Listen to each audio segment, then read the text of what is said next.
Добрий день, я вітаю. Hello, I welcome everybody who joined us in the media center of Ukraine. It keeps working today, and welcome everyone. Our next briefing has a title about the Ukrainian Metropolis of Moscow Patriarchate Church. It's being closed or attempt to close. We have Mr. Viktor with us, who is a representative who is the head of the State Service of Ukraine of Ethnic Policy and Freedom of Conscience. We know that this topic is always a lot of something that the Russian media is focusing on. So I will be asking you to first maybe start our meeting with a review of the events that happened before this day, when there was a decision made about the appeal to the court. Also, that this church was recognized as an organization affiliated with the Russian Federation. Hello and thank you. Last year in August 28th, the Verkhovna Rada of Ukraine approved the law for the religion organizations' activities, and according to this law, the activity of the Russian Church, Moscow Patriarchate, was forbidden, and it was assigned a term as a continuation of the criminal regime of the Russian Federation, who shares the responsibility for the crimes against humanity. And I would like to say that this is a unique event because Ukraine's history never had a forbidden church. It didn't have a lot of independence, but it never had forbidden churches. It was always proud of the model of the relationships with the other countries. The model of relationship with the countries around it is unique also, and everybody is equal before the law. The religious pluralism is official, and Orthodox Catholics, Jews, Muslims, and a voice even of the smallest religious community, for example, Lutheran Church, all sounds at the same level as other voices of world religions, and no forbidden churches had been there in Ukraine before that. And we need to also mention that the Russian Federation not only inspired the war in Ukraine and put a target ahead of itself, which implies the destruction of Ukrainian culture, country, and nation. And this is a non-precedented thing because the church during these times in Moscow is approving basically the weapons, the war, and so on and so on. All the activities of the Russian government is approved by the Russian church. So, and at this background, the information about affiliation of the Russian Church of the Moscow Patriarchate was found, and an investigation was appointed, and basically it boils down to the question towards the Russian Church, whether it is affiliated with the Russian secret services. And the investigation was conducted, and the investigation about the affiliation of the Kyiv Metropolis of the Russian Church of the Moscow Patriarchate. Why Kyiv Metropolis is because Kyiv Metropolis does represent Ukrainian Church. It controls its parishes, it controls its training facilities, and that's why the Kyiv Metropolis is the object of this investigation. The study shown that the substantial portion of the Russian Church is involved with the Russian Federation secret services, and this is where we need to talk about what this assignment to the Russian Church. It is being hidden right now. Immediately after the publishing of this assignment, one of the hierarchs of the Ukrainian Church in one of their preaches said prayers said that the Ukrainian government is demanding to throw away their religious affiliation, basically to refuse from the Christianity or something like that, and it was announced at the same time about the exit of the Russian Church from the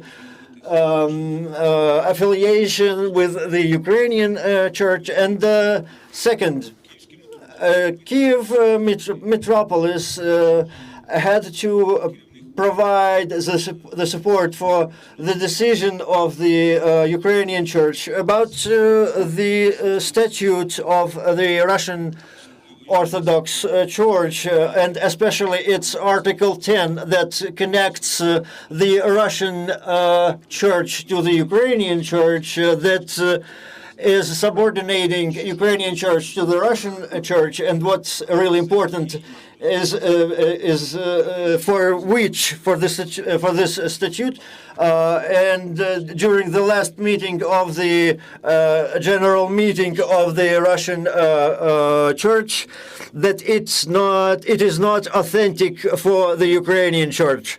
Also, Kyiv Metropolis had to announce that he is not agreeing to the appointment of him to the Synod of the Russian Orthodox Church. And fourth, the Ukrainian Orthodox Church, the Kyiv Metropolis, has to announce that it does not think as active and does not agree with the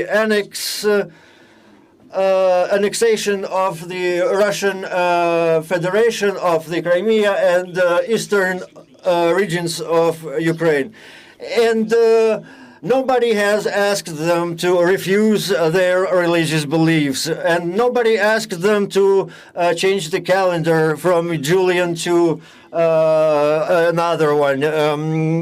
Nobody demanded from them to change a language of their services. I'm just listing here all the rumors that were circulating at the time. Also, it was not demanded that they become a portion of another church. And also, it did not mention anything about the demand to ask Kirill to let them go from the Russian Church.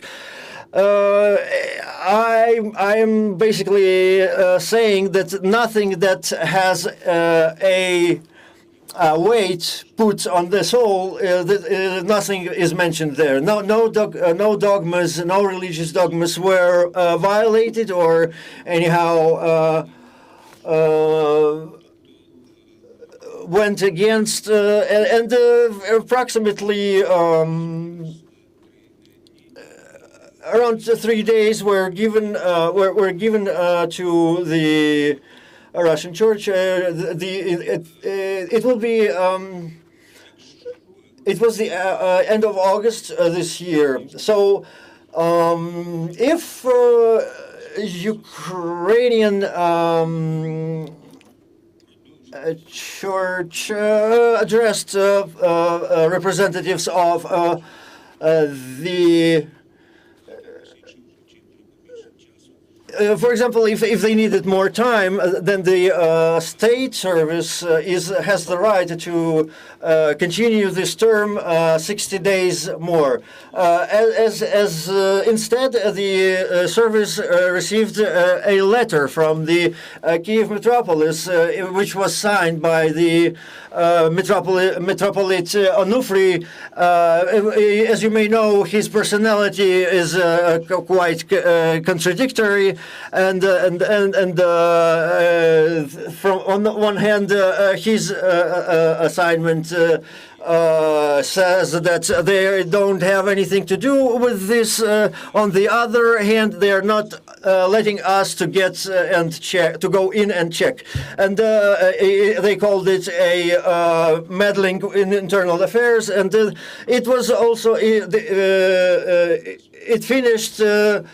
With the demands to take the demands back, and after that it was decided that the Russian church, or rather Kyiv Metropolis of the Moscow Patriarchate of the Russian Church, is now to be deemed as not pertaining to the Ukrainian religious life. The appeal to the court has to be submitted.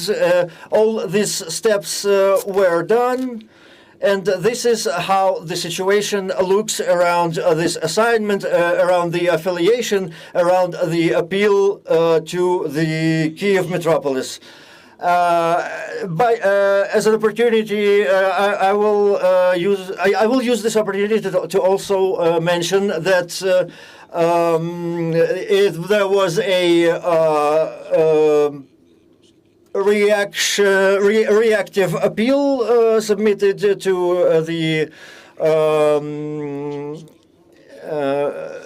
the court. Well, we live in a democratic country, and of course the last dot belongs to the court. So what is the status of Kyiv Metropolis right now? So the Kyiv Metropolis has the status of a religious organization that is affiliated to with the Russian secret services, Russian church. So this was approved on the this was submitted on the Friday. This appeal was submitted on the Friday, and it was submitted in accordance with the law. The law mentions the address that needs to be provided. It is submitted to the highest administrative arbitrary court of Ukraine, and the court will be looking at this appeal. And I have to say that the court is absolutely necessary and is a key link in this story, because when we were talking about this law being extraordinary for Ukraine, it is also capable of passing the conformity test with the international law. And these or other limitations that are given by this law, they are determined by the law itself. So it's not something separate from the body of the law. And next thing is that law demands or assigns the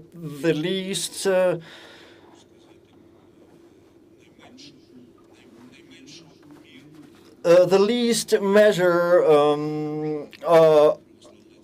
for the least measure of punishment for the Russian Church. It does not automatically stops activity of the Russian Church. It does not immediately stops its structural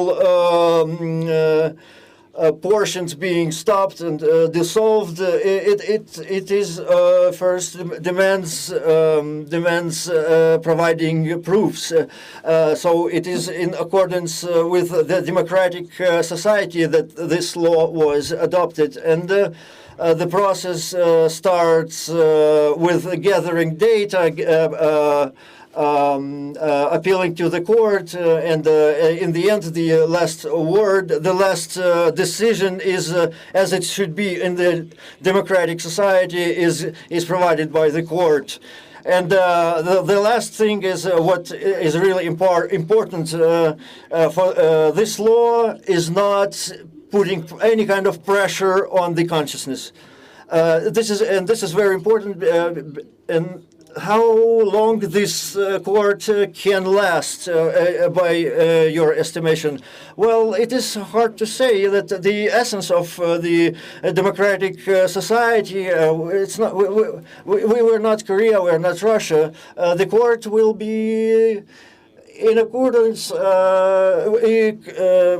with their procedure, with the procedure that is officially. Our main goal is to follow up on the fact that it's not that there was no attempt to drown basically this law, to fade it out. Thank you, colleagues. If you have any any questions maybe from the floor.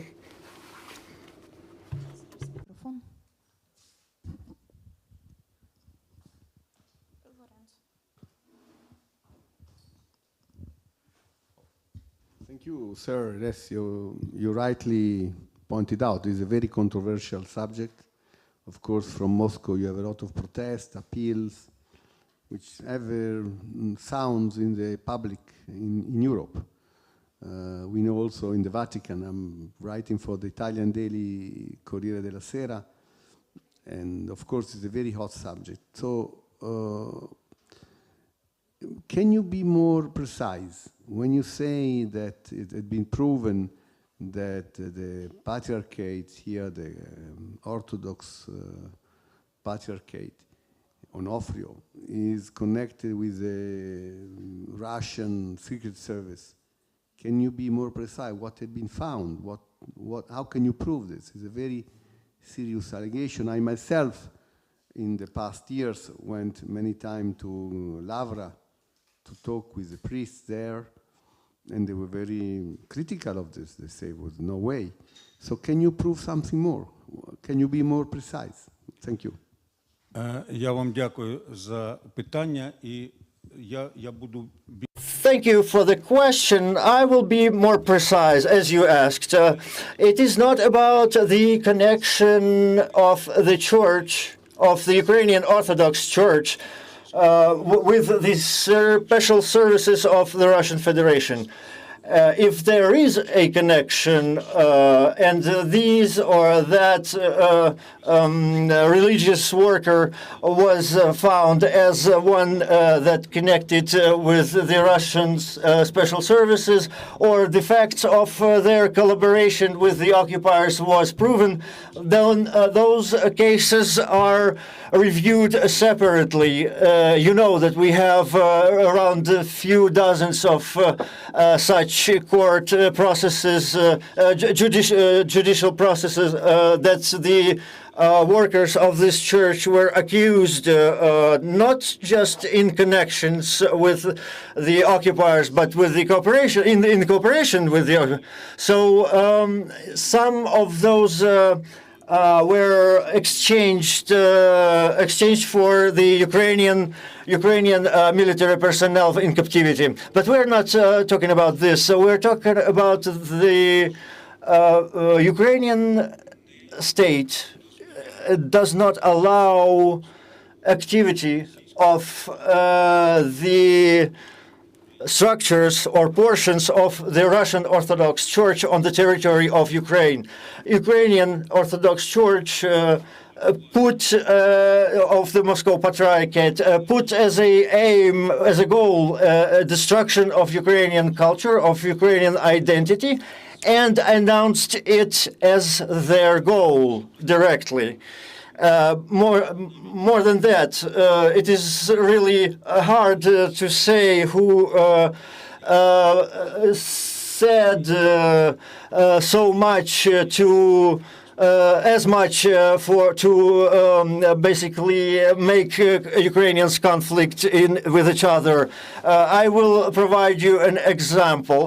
There was a TV channel, Tsargrad, the Russian channel, and the religious, the priest is talking to the Russian soldiers, and he's saying, some of you are afraid that a rocket that you are launching against the Ukrainian cities, that it can kill a civilian. Don't be afraid. There is no humans there. There's no humans in Ukraine for a long time. There's only neo-Nazi left there, this is very close to what Goebbels was saying about the German soldiers of conscience. So Ukrainian law does not permit activity of this organization on the territory of Ukraine. At the same time, Ukrainian Orthodox Church, that is a portion of the Russian Orthodox Church, is provided a possibility to exit the structure of the Russian Orthodox Church, and this does not put any kind of pressure against spiritual pressure against the consciousness of a church or religious worker. For a comparison, for example, in China, the government of China, for example, demands from Catholic Church to break their connections with the Vatican. It's going to be deemed as a threat against the Catholic religion, because it is seen as such by the religious laws. And there is something similar to this in the Ukrainian legislature. This law and its realization do not put pressure on the consciousness of believers. What concern about those articles in different newspapers we had to give interviews to a lot of different Western newspapers, Australian, American, Italian, Spanish. I don't see an argument that could deny the right of Ukraine to forbid basically an activity of an organization on its territory, whose aim is the destruction of Ukraine. So I'm pretty sure that in other countries the existence of such organization, I imagine, would be forbidden. For example, as an example, we can provide you. There are you know which are the limitations in the Muslim culture, for example, regarding the headgear and stuff. So there is different religious views in different countries. So. In this context, it becomes important to understand that nothing crosses the limits, the border of common sense in this matter. So if I didn't answer your question, please you can.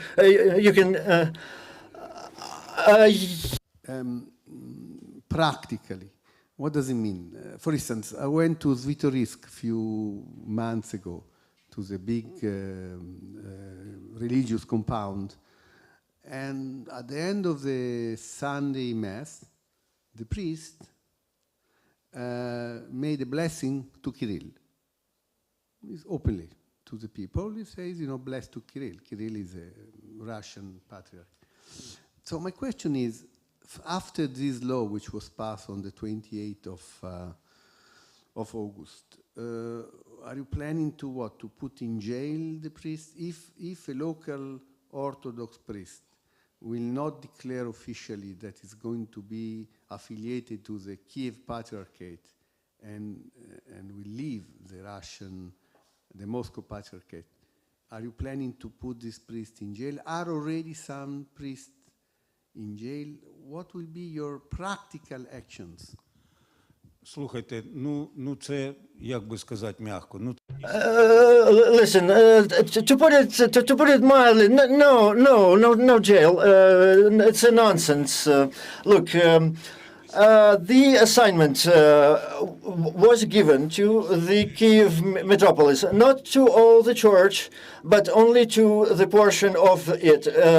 It does not include Orthodox parish somewhere in a village, Ivanivka. When the Kyiv Metropolis will be stopped, it doesn't mean that all the parishes will be closed. That former belonged to this portion. In generally, Ukraine as a state is aiming to basically disassembly the structure of Russian patriarchy without breaking any kind of human rights or violating any kind of human rights or the second, Ukrainian state does not interfere in if a person believes that if it is praying if they believe that they will get some kind of benefits from praying to this or that person, the state is not going to interfere with this. The state is only demanding the exits of the Ukrainian Orthodox Church from the Moscow Patriarchy of the Russian Church, the same church that is basically approved. 14 priests gave their blessings to kill Ukrainians on the territory of Ukraine. These are basically. So those and not a single one of them. Not a single received condolences from the current patriarch. And when there was a natural gas explosion, or there was a granny died to one of the parliament member of Russia. That's where they give their condolences. When the 14 priests died. And more than 640 religious buildings and facilities were destroyed. Were destroyed by this aggression. He did not provide any condolences. However, if someone will be praying to him, it is not anybody. It's not business of the states. The state's business is to stop the activity of this organization. Are there any questions? Hello, Max Honder, Reuters. Can you please explain in more detail the practical components of your appeal to the court? How exactly it will reflect on all thousands of churches that belong to this church, to this organization. This appeal is about the stop of the activity. The Kyiv Metropolis, if the court satisfies this appeal, the Kyiv Metropolis will be deprived the status of a legal entity. It will lose its right subjectivity, lawful status, and it will just mean that such entity does not exist anymore on the territory of Ukraine. What it does not mean. I was trying to talk about it, but I probably did not finish my thought correctly. All this does not mean that all those parishes that were in subordination of the Russian Church, it does not mean that they have to transfer somewhere. The state is not forcing any kind of religious organization to go to any place. The parishes can act autonomously, and right now there is tens of Orthodox parishes who basically left the Russian Church and joined the Ukrainian Orthodox Church. They can act autonomously. Thank you. Are there any questions left?